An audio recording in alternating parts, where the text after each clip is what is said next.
Estamos entrando numa parte, na minha opinião, bastante interessante do curso.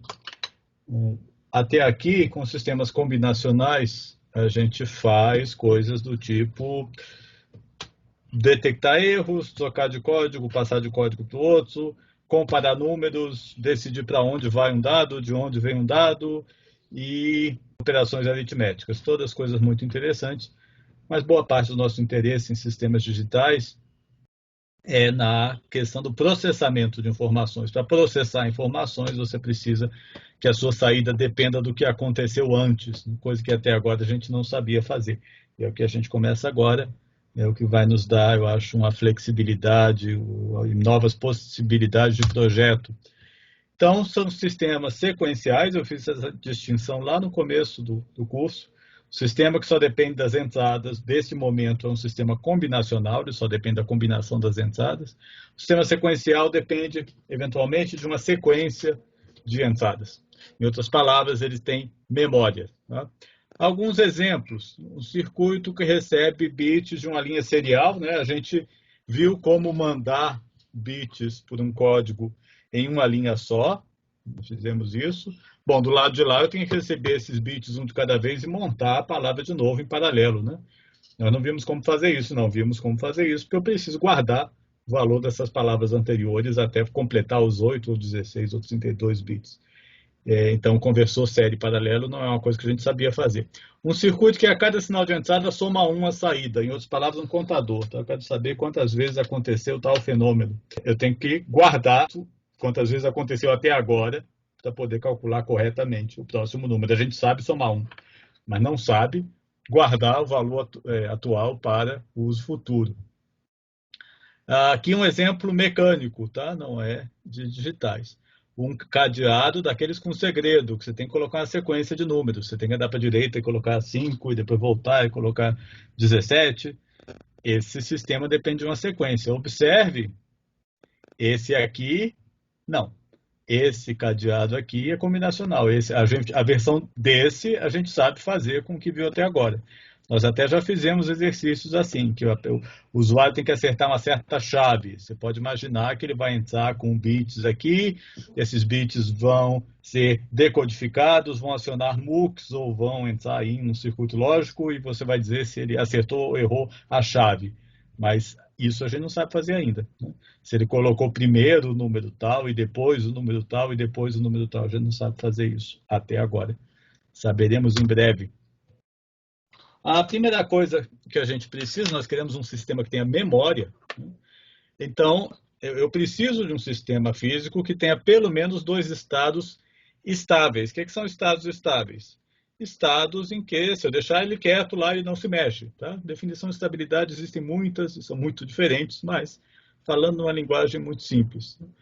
De novo, aqui eu estou pensando em um potencial, em um sistema monodimensional, então pense no trilho aí de uma montanha russa, e aqui eu tenho um corpo, né, um objeto, uma bolinha. Se essa bolinha estiver aqui ou aqui, ela provavelmente vai ficar onde está. Né? Se ela estiver em outros lugares, ela vai mudar de lugar. Então, a ideia é bastante intuitiva, que eu preciso de equilíbrios estáveis. Se eu tiver 2 desses, por que 2? Porque aí eu faço um bit, né? Ou ele está na esquerda ou ele está na direita, então eu representei o 0 ou o 1 e tenho, então, o meu bit de memória, né? Eu posso guardar, levar ele para a direita e deixar ele lá. Quando eu voltar, ele está na direita e eu sei que o último lugar que ele foi colocado foi à direita. Ok? Bom, geralmente, do ponto de vista eletrônico, para conseguir bistabilidade, a gente precisa de um sistema não linear, ou seja, a saída não é uma função linear da entrada, e a gente precisa de retroalimentação ou realimentação, como às vezes é traduzido, né? O feedback.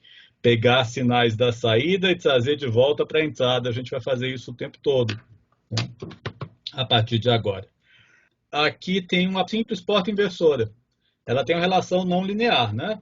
Entre entrada e saída. Quando a entrada é baixa, a saída é alta, e quando ela passa ali de um valor de limiar, uma pequena variação aqui na entrada muda completamente a relação da saída. Então, não existe uma proporcionalidade, uma linearidade. Quando eu pego a saída e jogo de volta para a entrada, eu tenho os elementos para conseguir um sistema biestável. Vamos olhar esse sistema, que não é prático, por razões que a gente vai ver em seguida, mas vamos olhar como ele é biestável. Vamos imaginar o seguinte, né? Como é que eu analiso esse sistema? Qualquer circuito lógico até agora eu saía seguindo os valores da entrada para a saída e chegava numa resposta. Pode ter ficado um pouco mais difícil agora porque as saídas voltam para a entrada, mas eu posso fazer o ciclo inteiro. Se depois de fazer o ciclo inteiro a saída que eu tinha previsto está confirmada, então há uma estabilidade. Então vamos ver aqui. Eu tenho essa saída Q barra. Vamos assumir que Q é igual a 1. Eu não sei se Q é igual a 1, mas ou Q é igual a 1 ou Q é igual a 0. Vamos ver os dois casos. Se Q é igual a 1, eu sigo esse percurso. Se Q é igual a 1, Q barra é igual a 0. Ok? Isso é bom, por isso que ele é chamado Q barra. E veja, o 0 aqui confirma o 1 aqui. Então, perfeito. Eu assumi que ele é 1, ele realmente é 1. Certo? Então, esse é um estado estável. Se eu não fizer nada, ele fica lá. Ok? Mas eu podia ter assumido que era 0. Sim, podia. Também vai dar certo. Veja, se ele for 0, esse aqui é 1, que é barra, então continua o contrário de que, isso é bom. E esse 1 aqui mantém, confirma esse 0. Perfeito, um outro estado estável. Certo?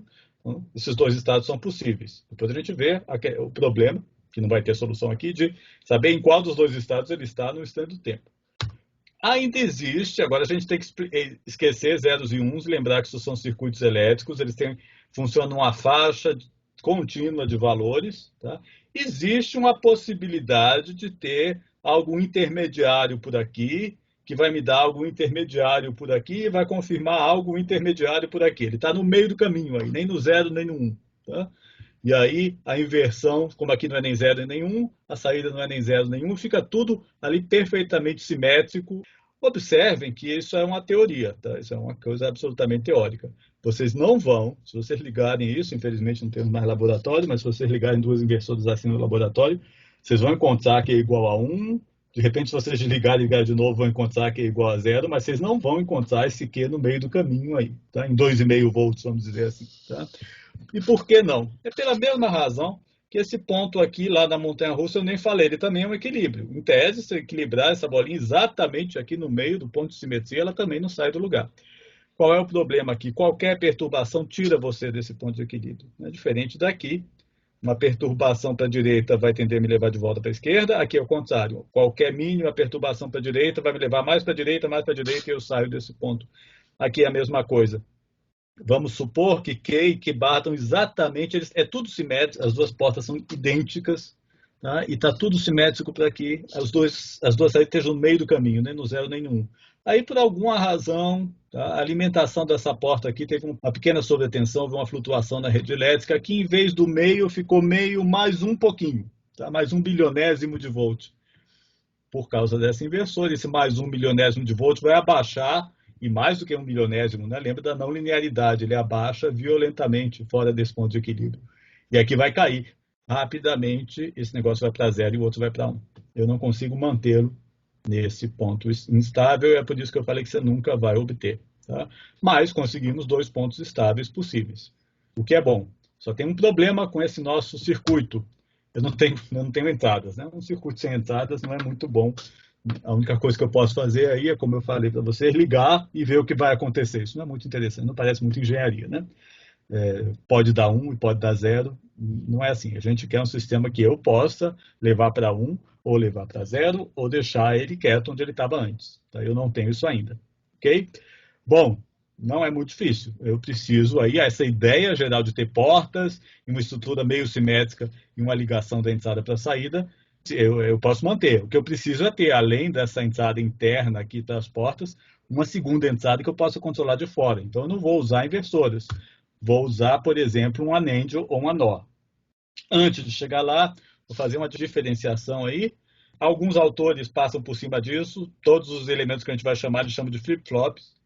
Outros, como o Eker, fazem questão de uma coisa um pouco mais rigorosa. Existem latches e existem flip-flops. Tá, latch é da palavra do inglês para ferrolho ou trinco.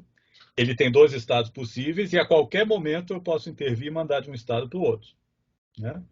Enquanto que flip-flop, aí é uma tradução mais difícil. Flip quer dizer virada positiva, um sucesso, uma coisa que deu certo. Flop quer dizer uma queda, um fracasso, uma mudança para pior. Aliás, flip-flop tem uma outra. Quero fazer uma pergunta para vocês. Flip-flop, vocês estão acordados. Flip-flop tem um outro significado em inglês. Alguém conhece? É estranhíssimo. Não... Sandália? Sandália, é verdade. Alguém sabe por que flip-flop seria sandália? Eu não faço a menor ideia. Não. Ah, mas é sandália também. Imagino que seja por causa do barulho do chinelo quando bate no pé, né? Quando você tá andando. Pode ser, o Talvez. inglês é cheio de onomatopeia, né? Tem muitas palavras que vêm do barulho. Pode ser. Pode ser que eles chamam de flip-flop por causa disso. Tá?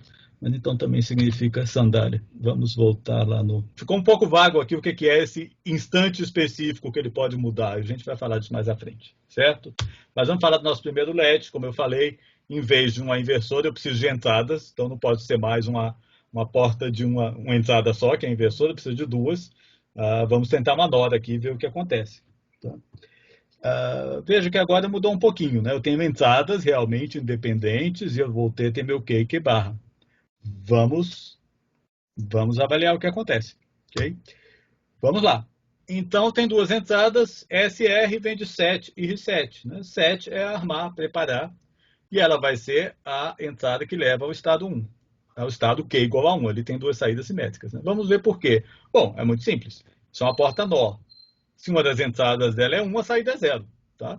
Eu falei S igual a 1 e R igual a 0. Tá? Vamos deixar para o final esse caso de dar set e reset ao mesmo tempo. Convenhamos, eu não devia tentar fazer isso, mas vamos deixar isso para o final. Eu dei set, coloquei S igual a 1, R igual a 0. Isso aqui vai para 0, essa NOR fica com 0 e 0, e aqui vai para 1.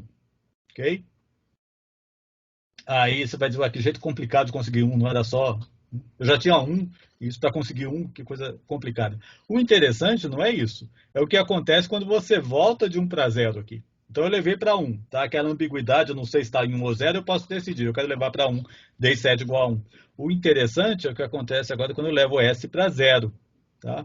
Veja, a princípio não vai alterar, porque quando isso aqui for para 1, esse 1 aqui já garante sozinho esse 0. Então S pode voltar para 0 agora, que a memória ficou garantida. Vocês estão vendo como agora o sistema tem memória?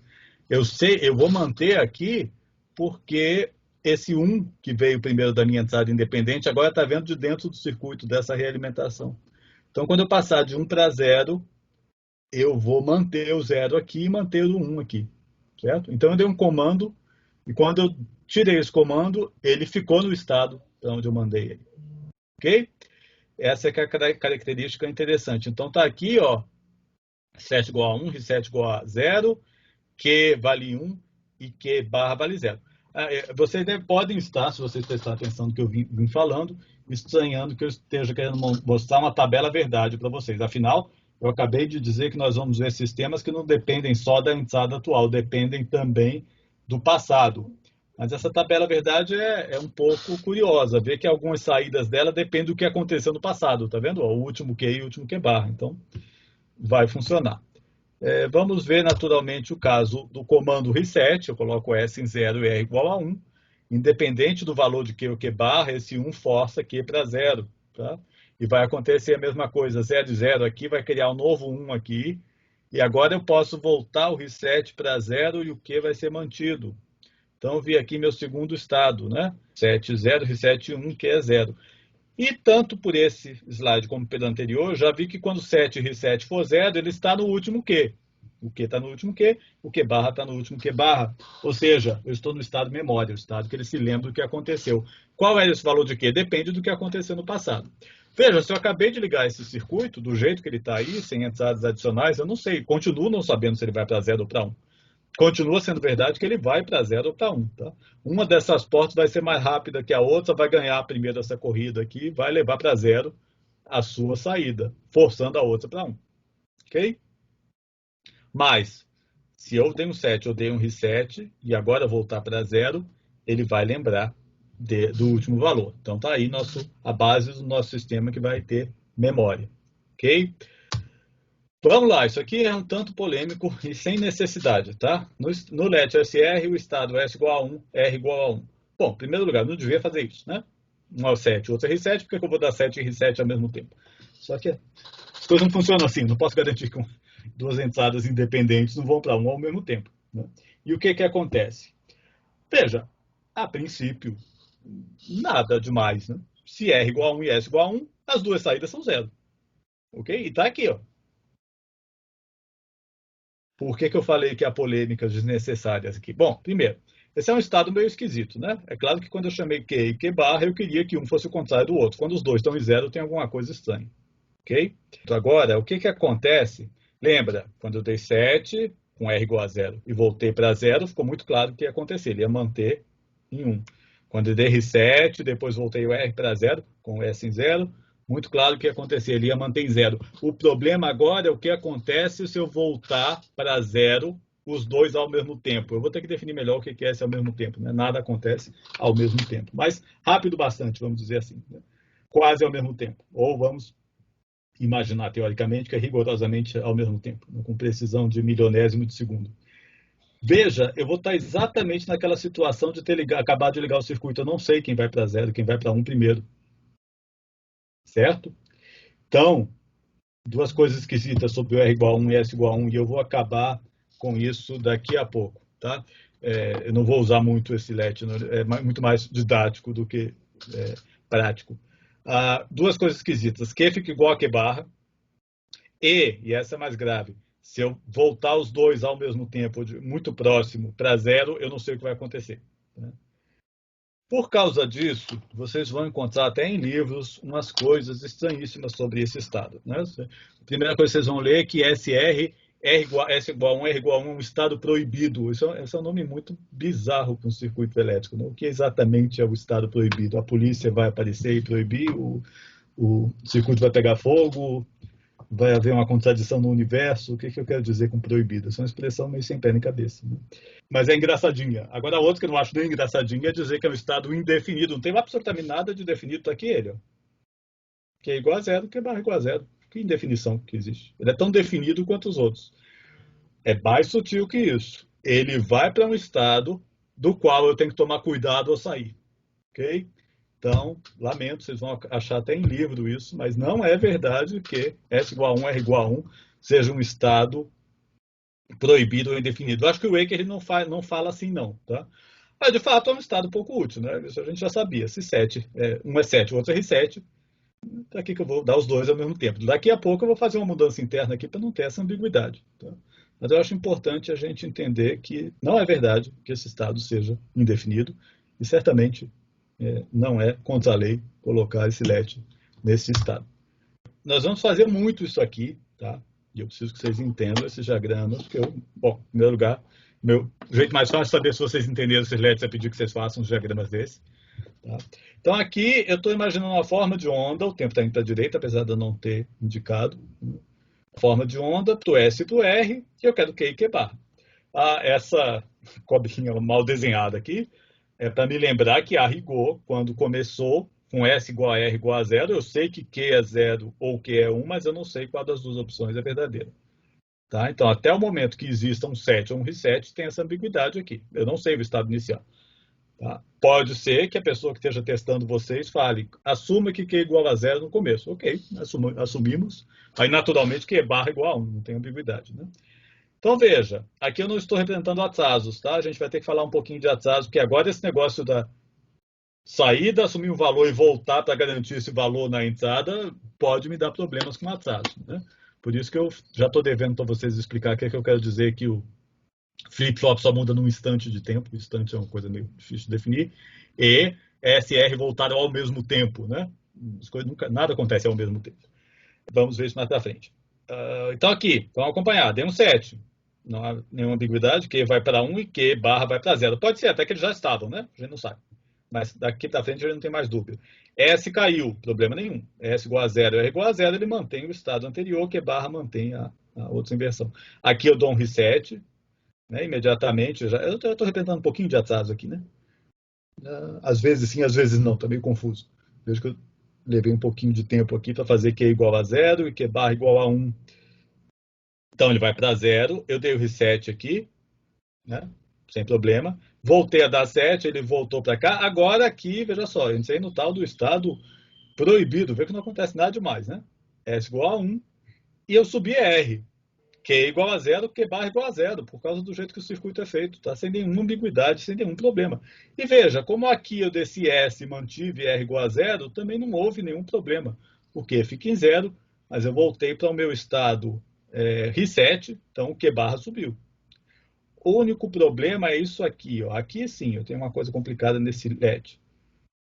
Os dois em 1, então as duas saídas em 0, e eu desci os dois ao mesmo tempo. Eu não sei o que vai acontecer aqui daqui para frente. Tá? Nesse tipo de circuito, dependendo inclusive dos atrasos das portas, ele pode inclusive ficar oscilando. Tá? Ele pode ir para 1 e para 0 e mudar algumas vezes. Okay? Então é isso que eu quero dizer sobre indefinição. Eu não sei para onde ele vai quando eu voltar os dois para 0. Tá? Não é que o estado S igual a 1, R igual a 1 em si, seja indefinido. Okay? Esse é o nosso primeiro LED, a gente já viu como ele funciona. O que acontece se eu trocar a NOR por um ANEND? Vocês estão vendo que isso é uma ANEND, né? Desenhada de um jeito esquisito.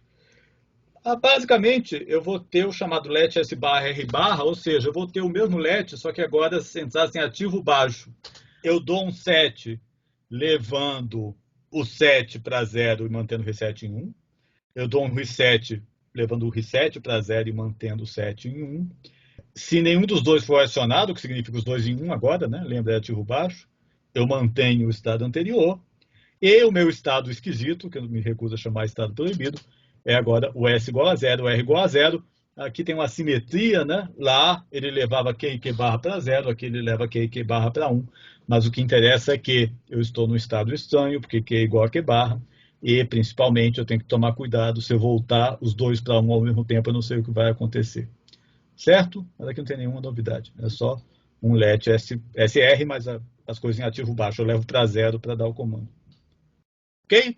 Veja, ele vai sempre representar, muitas vezes vai representar Q e Q ativo baixo, tá? Em vez de Q e Q barra, é exatamente a mesma coisa. Nem sempre eu vou querer que o meu comando externo mude o sinal desse flip-flop, tá? Eu vou querer que ele mude no momento que é para mudar. Né? Imagina, eu estou uma memória, eu quero que o mundo exterior possa mudar o estado dessa memória num instante específico, num momento específico. Então, esse nos leva ao circuito um pouquinho mais complicado, que é o LET SR com Enable. Então, vai ter um Enable aqui que eu chamei de C, já muito mal intencionado, porque isso aqui vai virar o meu clock, o meu relógio, mais para frente, mas eu poderia ter chamado de E aqui. O que acontece? Veja o seguinte, essa estrutura é a do LET S barra R barra, né?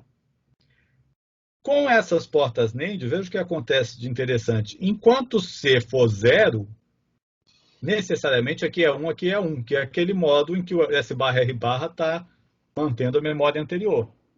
Certo? Então, nesse momento, ele está inativo. Eu posso mudar SR, esse SR não vão chegar ao circuito interno aqui. Apenas quando o clock for 1, aí quando o clock for 1, essas portas NAND, o resultado delas aí sim vai depender de SR, vai haver essa inversão, né? Então, está aqui a minha tabela verdade. Independente de SR, quando o clock for 0, eu estou no modo memória. Já estou chamando de clock, tá vendo? Quando o clock for 1 e os dois forem 0, eu também estou no modo memória. E o resto ele funciona mais ou menos como o LED, mais ou menos não exatamente como o LED SR.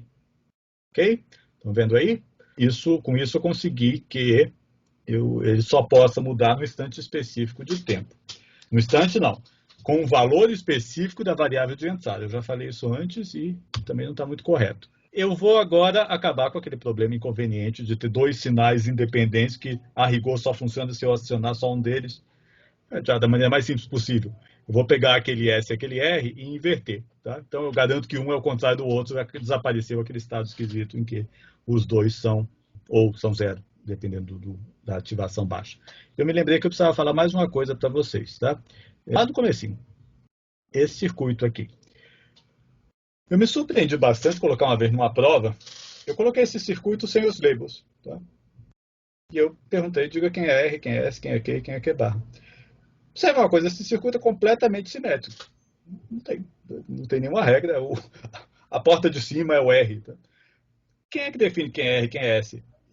Quem eu chamar Q e quem eu chamar Q barra. Se esse aqui é Q, aliás, foi isso que eu fiz na prova, tá? Eu só disse, esse aqui é o Q, diga que é o resto. Tá? E as pessoas ficaram confusas. Se esse aqui é o Q, o reset é aquele sinal que garantidamente leva ele a 0. Então é esse. Certo? Se eu tivesse dito que esse aqui era o Q barra, o sinal que leva necessariamente o Q barra a 0, portanto o Q a 1, é o 7. Então esse aqui seria o 7. Então, Apreciem a simetria disso aí e vejam que eu preciso definir quem é Q e quem é Q barra para definir quem é S e quem é R. Muito bem? Vamos ver, ok. Esse let D, então eu consegui agora realmente, o que eu estava querendo lá no começo, era um circuito biestável, que eu conseguisse colocar em 1 ou em 0, está aqui. Tá? Quando o clock é 1, ele copia D. Quando o clock é 0, ele mantém o último D. Esse é o chamado let D ou let transparente, porque esse clock controla a transparência desse circuito. Quando ele está transparente, o que acontecer aqui aparece em D, em Q, desculpe. Ok? Neste momento, vocês podem, de novo, quem estava prestando atenção pode me dizer, você acabou de dizer que let muda a qualquer hora, o flip-flop só muda num certo momento. Então, isso era para chamar flip-flop. Não era. Porque esse let muda a qualquer momento, desde que C seja 1. Isso não dá um instante de tempo. Eu falei o que era, eu vou definir o que é instante de tempo mais à frente. Então, eu continuo, como ele é definido pelo nível dessa entrada C, eu não vou chamar isso de flip-flop ainda vou chamar de let. Ok? A gente vai ver o flip-flop logo a seguir. A mesma coisa, agora um exemplo de operação do let D, está aqui meu relógio, tipicamente o relógio é uma onda periódica assim. Veja, não sei nada até o clock levantar, porque quando o clock levantar eu vou olhar dado é 0, que é 0. Okay? A partir daqui eu não vou mais representar Q barra, porque ele é Q invertido, e eu acabei com aquele estado esquisito que os dois são 0, os dois são 1. Tá? Observe, quando o clock cair, eu não acompanho o que aconteceu em D. Agora aqui ele caiu porque o clock subiu e D estava em 0. E assim por diante. Tá? O que acontece enquanto o clock está embaixo não é acompanhado. O que acontece quando o clock está em cima é acompanhado. Eu estou representando um atrasozinho aqui. Ok? Revisem esses diagramas, vocês vão precisar entendê-los bem. Muito bem, vamos falar do flip-flop, né? Em primeiro lugar, por que eu preciso desse tal de flip-flop? Já fiz o que eu queria. Eu tenho um sistema que eu dou um sinal lá para ele ler e ele lê o valor do bit. A gente vai em seguida, a próxima coisa que a gente vai ver é a montagem de coisas que nós vamos chamar as máquinas de estado. Eu já adianto para o pessoal de computação, se alguém já fez esse curso da computação, isso aqui vai ser meio com a revisão. Aliás, não vai ser bem revisão, porque a gente vai trocar os nomes todos, tá? Mas é a mesma coisa que vocês estudaram como autômato. O que é essa máquina de estados? Essa máquina vai ter uma memória de estados, que vão ser meus lets, mas não vai dar para usar let, a gente vai usar flip-flop, vocês já vão ver por quê. Então, aqui meus elementos de memória. Ela vai ter duas lógicas. Essas lógicas são circuitos combinacionais, que vocês já sabem fazer, tá? Ela vai dizer, dado o estado e dadas as entradas, qual é a saída atual. Veja, então, a saída depende da memória, portanto, é um circuito sequencial. E mais importante, ou tão importante, ela vai definir, dada o estado e as entradas, para qual próximo estado ela vai, como que eu devo mudar essa memória. Tá? Essas são chamadas equações de excitação. Memória de estado vai ter um relógio, então ela só vai mudar num certo instante e vai ter a lógica de saída. Ok? Por que não é conveniente que eu use os meus LEDs? Né? Agora que pelo menos eu já sei, podia colocar o relógio naquela entrada C. Né? Não é conveniente pelo seguinte, olha só o que vai acontecer. Aqui está o relógio. Né? Veja que tem o atrasos, tá? Que pode me dar problemas. Se isso aqui for um nível, na hora que o relógio chegou em 1, essa máquina, essa memória está pronta para mudar de estado. Veja que o próximo estado só vai estar calculado corretamente quando essa informação sair daqui, se combinar com a entrada, passar por aqui, aí eu vou ter a informação correta. Tá? Aí você vai dizer, besteira, a gente sabe, o circuito só vai dar a resposta correta num certo momento, mas vocês não estão atentando para um problema, essa é a minha memória. Tudo que eu sei sobre eu, tá, está aqui. Se mesmo por um minuto eu tiver informação errada aqui, virou informação errada. Eu não tenho como saber, eu estou no estado tal, mas só porque ainda não deu tempo de calcular o estado certo. Eu já cheguei no estado tal, acabou. Esse é o meu novo estado. Então, eu não posso deixar esse relógio ativo aqui por muito tempo. Okay? Qual é a solução? Eu vou fazer esse circuito só ser sensível no momento que esse relógio sobe, daí aquela história de no momento. Né? Numa janela muito pequena de tempo em torno da subida desse relógio. O que vai acontecer? Eu vou ter todo esse período aqui até a próxima mudança para estabilizar o cálculo do meu novo estado. Tá? E eu vou resolver esse problema. Próxima vez que eu subir o relógio, já está tudo calculado direito, eu sei para onde que eu devo ir. Certo? Então é muito importante que tenha capacidade de sensibilizar esse meu LED, que agora eu vou chamar de flip-flop, apenas num instante específico de tempo. Ok? A questão toda é a seguinte. Como é que eu faço, então, esse sistema que não vai ser sensível ao nível desse enable, desse relógio, mas só a borda de subida? Tá? Tem duas soluções, basicamente, possíveis. Aquele meu sinal relógio não esteja ativo todo o período, mas só numa porção pequena. Tem basicamente duas soluções que a gente vai ver. Tá? Uma solução antiga chamada sistema mestre-escravo. E a segunda possibilidade é fazer aliás, são três, desculpa, eu esqueci de uma terceira. Um detetor de borda. E a terceira possibilidade é um circuito LED internamente sensível à borda. O que eu quero dizer com isso? Vai ficar mais claro depois. Externamente sensível à borda. Mas esse eu vou ficar devendo a explicação por um tempinho. Tá? Porque não é muito simples. A gente vai ver cada um deles separadamente, mas o detetor de borda eu quero mostrar para vocês com um desenho aqui, tá? Que eu não tinha lá, eu percebi hoje. Aqui está o meu relógio.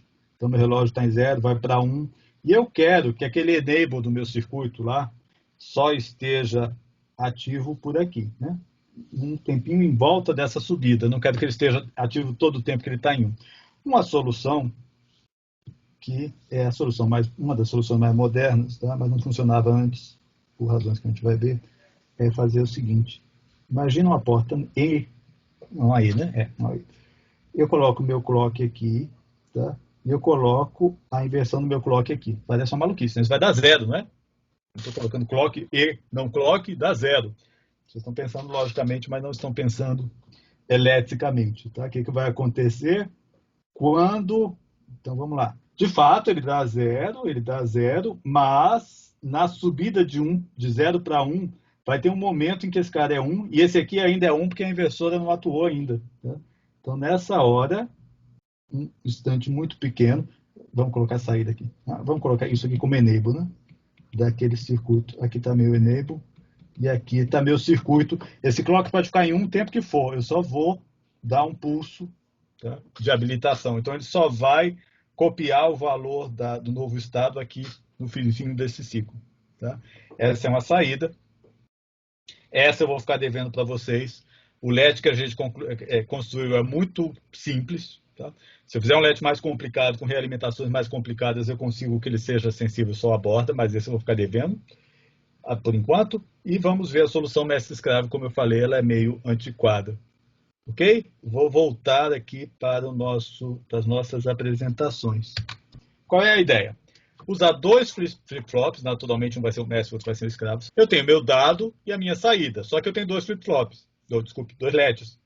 E veja, o clock são invertidos um em relação ao outro. Né? Então, o que acontece? Quando o clock é 0, com essa inversão, o clock aqui é 1, e esse nó interno N1 copia D. Né? Esse LED está transparente, o mestre está transparente e está armazenando. Mas veja, esse N1 não aparece na saída ainda, porque o escravo está dormindo. Né? Ele está desabilitado aqui. Quando eu subir para 1, o escravo vai copiar a última coisa que esteve no mestre enquanto ele estava em 0. Veja que o efeito final, isso foi bastante engenhoso, é o mesmo de só deixar ele sensível na hora que eu subir de 0 para 1. Tá? Então, essa é da solução antiga. Aí vocês podem dizer, mas aquela outra solução que eu mostrei com uma simples porta-índice não é muito melhor? Esse povo antigo é doido. O que acontece é que esses pulsos que eu faço com essas portas é tão curto, tá, que ele não funcionava. Tá? Ele era curto demais. Então, os circuitos precisavam de atrasos, né, maiores para poder funcionar. Eles não conseguiam responder tão rápido. Então, hoje em dia, sim, isso é possível. Tá? Mas não na época que isso começou. Então, na época, a solução era essa, sabe? 2 flip-flops com essa inversão. A gente ainda fala do mestre-escravo, aquela história que eu já falei para vocês, né? Isso aí cai em concursos de eletrônica digital, vocês têm que saber como é que isso funciona. Mas, se ele não quiser os detalhes internos, isso é a mesma coisa de dizer ele é sensível à borda, tá? Que copia D na subida de 0 para 1. Okay? Exatamente o que é essa... Na subida, a gente ainda falta definir, certo? Então, aqui, ó, como é que fica? simbologia. Esse símbolo é muito importante. Esse é um novo símbolo, a gente não tinha visto ainda. Isso está dizendo que o meu sistema é sensível à borda desse sinal. Ok? É assim que eu represento, e isso é muito importante. Então, aprenda esse símbolo. Isso aqui é sensível à borda. O que significa? Então, vamos lá. Veja, quando o relógio sobe, eu pego o valor imediatamente anterior do D. Certo? Então, não sabia onde estava, virou 0. Só tenho que me preocupar com a próxima subida. Veja que não é o valor quando o clock é 1, é quando o clock sobe de 0 para 1. Ele vale 0 de novo. Subiu de 0 para 1, ele vale 1, porque ele já estava valendo 1. Ok? E ele vai copiando assim. Certo? Revejam esses diagramas. Aqui vocês podem me fazer uma pergunta quase óbvia. O que eu quero dizer com... E se eles subirem ao mesmo tempo? Eu estou devendo realmente essa explicação de ao mesmo tempo, se for... O que eu quero dizer com isso? Que é sensível na borda. A borda, a rigor, é uma coisa de dimensão de tempo zero, né? Claro que não é, ela tem um atraso elétrico, mas teoricamente é uma coisa de tempo zero. O que eu quero dizer com isso? O que acontece se eles subirem ao mesmo tempo? A gente vai ver, você vai se preocupar com esse problema, mas eu vou tratar disso provavelmente na próxima aula, tá? Por enquanto, vamos evitar esses problemas e dizer que o clock está subindo quando o nível está bem definido. Ok? Muito bem. Nada impede que ele seja sensível à borda de descida. Naturalmente, o símbolo de um sistema com entrada sensível à borda de descida é o meu triângulozinho, uma bolinha, para lembrar que é com a descida, tá? Então, o mesmo sinal, mesmo sistema. Se agora com a borda de descida, eu só vou definir o primeiro estado dele na borda de descida, tá? É 1, porque ele estava em 1. Próxima borda, 1 de novo. Próxima borda, 0. Ele cai para 0. Próxima borda, 1. Está aqui, né? Próxima borda se mantém em 1. Ok? Entradas assíncronas, tá? Preset e clear. Eu ainda estou com aquele problema de que na hora que eu ligo, eu não sei o estado do sistema, né? Isso não é uma coisa muito conveniente, né? Já pensou se cada vez que você ligasse o computador ele tivesse um estado diferente? Isso não é muito bom. Eu não posso ter isso. Eu preciso garantir que ele vai para um certo estado a qualquer momento. Então, veja, a gente nunca está satisfeito, né? Primeiro, eu queria garantir que ele só mudasse num certo instante. Agora eu falei, não, mas eu quero agora uma outra entrada para fazer ele mudar a qualquer hora, porque eu preciso fazer isso para inicializar, tá? Essas entradas costumam ser chamadas clear e preset, tá? Uma possibilidade é esse circuito que eu fiz aqui. Eu coloquei no meu NAND de saída uma entrada adicional que vai direto aqui na saída, então ela não depende do relógio, não depende do dado, tá? E, claro, se preset for 0, porque é um preset barra, é ativo baixo, leva o Q para 1, ok? Então, vejam, essas entradas preset clear passam por cima do relógio e da entrada normal. Tá? Enquanto ela estiver acionada, eu estou preso aqui em 1 ou em 0. Certo? Tipicamente para definir os estados iniciais. Tá? Então, aí vocês ainda podem me perguntar, tá, eu tenho um jeito de fazer isso, mas eu falei quando o sistema ligar, né? Como é que eu vou garantir que ele vai dar o sinal certo quando o sistema ligar? Tem um truque, tá? De deixar uma primeira linha responder mais rápido e a outra responder mais devagar a subida de tensão na hora que você liga, tá? É o chamado circuito de power-up. E aí eu garanto que os circuitos recebem o 1 primeiro, porque ele vai subir primeiro. Eu coloco um capacitor grandão, tá? No outro lado do circuito, na outra entrada, ele vai subir mais devagar. Eu garanto que antes de receber o 0, ele recebeu o 1. E eu coloquei todo mundo no estado razoável, tá? Eu coloquei meu processador para ler a memória 0 e começar dali, senão a coisa não funciona. Ok? Muito bem. Vocês lembram? A gente está mais ou menos no ponto que a gente teve com sistemas combinacionais, em que eu disse, com a NAND você faz tudo. E depois a gente, com o tempo, criando outras coisas além da NAND. Né? Vai acontecer uma coisa parecida aqui. Com um flip-flop desse, você faz tudo. Você sabe levar um bit para 1, sabe levar um bit para 0. O que vai acontecer é que vai haver outros flip-flops com uso específico. Tá? Naquela máquina de estados que a gente vai estudar mais para frente, talvez, se o flip-flop possa fazer mais coisas, talvez a lógica fique mais simples. Então, essa é a ideia do flip-flop JK. Ele não chama mais RS para não dar mistura com o RS do outro, tá? Mas, basicamente, vai ser um flip-flop que tem 3 possibilidades. Armar, desarmar, como o RS fazia. Ele vai voltar a ter 2 entradas. Ou trocar de estado. Você pode pensar, ele tipicamente é sensível à borda, não tem muito LET JK, não, acho que não faz muito sentido. Você pode pensar como uma outra solução para aquele problema do RS, de o que eu faço quando R igual a S for igual a 1. Ele define uma nova coisa para quando R igual a S igual a 1. Tá? Tá aqui minha tabela verdade, um pequeno circuito que transforma um flip-flop D em um flip-flop JK. Já adianto vocês, eu falei que a gente vai pedir para vocês fazerem muitos diagramas, a outra coisa que a gente vai pedir muito para vocês fazerem é fazer um flip-flop a partir do outro. Tá? E aqui não tem desculpa. A gente vai ver o quê? 3 ou 4, 3 flip-flops, basicamente, tá?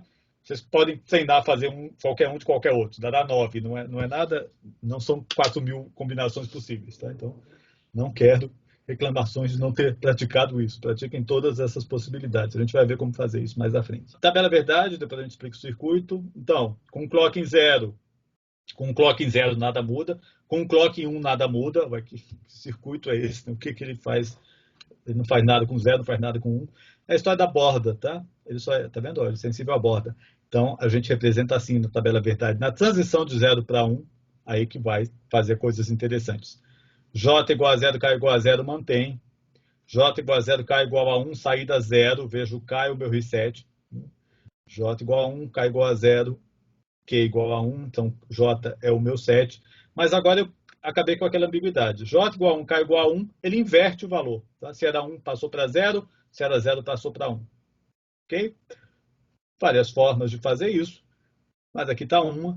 Eu já avisei para vocês que quando você vê que alguma coisa é uma entrada, se uma variável vale uma coisa, e outra entrada, se ela vale outra coisa, isso é um MUX. Né?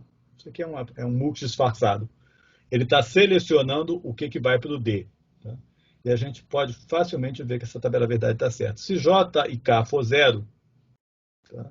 O que vai acontecer aqui? Isso aqui vai dar 0, isso aqui vai dar 1, então ele vai puxar daqui. Ó. Se J e K for 0, desde que esteja na hora certa, né, se o relógio estiver ativo na hora da subida, D vai receber Q, portanto, ele vai manter o estado. J é igual a 0, K igual a 1. Então, J igual a 0 vai dar 0 aqui, K igual a 1 vai dar 0 aqui. Ah, sim, mas é isso mesmo. J igual a 0, K igual a 1 vai dar 0. Ok? Deu 0. E como é que é esse negócio de inverter? Isso é legal. J igual a 1, K igual a 1. Se você olhar, ele vai passar Q barra. Ó. Q barra vai passar por aqui. Quando J igual a 1, K igual a 1. Então ele vai inverter. Ok? A tabela verdade está certa. Chequem isso aí. Exemplo de operação. Então, relógio. Agora ele representou o relógio como uma coisa que não é instantânea. Tá? Aí lembre-se, a gente toma como base o ponto médio. Aqui dá um atraso. Ok? Então, primeira subida, J e K estavam em 0. Ele assumiu que começou em 0 aqui. A rigor não sabia, mas a partir de agora eu teria mantido o estado. Mas como ele começou em 0, manteve o estado. Aqui J era 1, K igual a 0 na subida, foi para 1. Aqui na minha subida, J é 0, K é 1, ele foi para 0. E aqui na minha subida, os dois eram 1, eu subi de novo. Ok? Falta ainda o flip-flop T. Acho que é o próxima aula. Alguém quer trazer algum comentário? Vou parar a gravação.